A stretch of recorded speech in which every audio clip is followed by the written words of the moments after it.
If you use heroin for 20 days, by day 21, your body would physically crave the drug ferociously because there are chemical hooks in the drug. That's what addiction means. But there's a catch. Almost everything we think we know about addiction is wrong. If you, for example, break your hip and you'll be given loads of diamorphine for weeks or even months. Diamorphine is heroin. There are people near you being given loads of deluxe heroin in hospitals right now. Your grandmother wasn't turned into a junkie by her hip replacement. Why is that? Our current theory of addiction comes in part from a series of experiments that were carried out earlier in the 20th century. The experiment is simple. You take a rat and put it in a cage with 2 water bottles.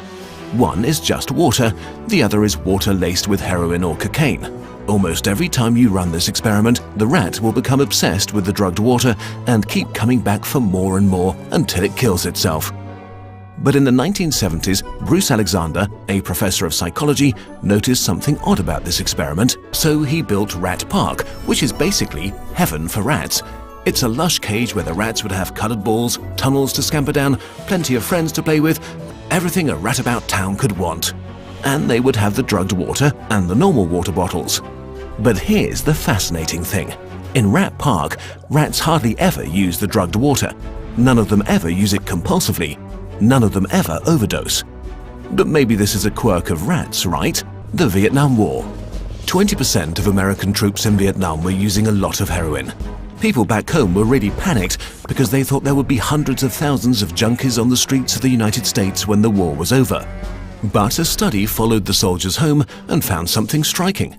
They didn't go to rehab. They didn't even go into withdrawal. 95% of them just stopped after they got home. If you believe the old theory of addiction, that makes no sense. But if you believe Professor Alexander's theory, it makes perfect sense. Because if you're put into a horrific jungle in a foreign country where you don't want to be, and you could be forced to kill or die at any moment, doing heroin is a great way to spend your time. But if you go back to your nice home with your friends and your family, it's the equivalent of being taken out of that first cage and put into a human rat park. It's not the chemicals, it's your cage.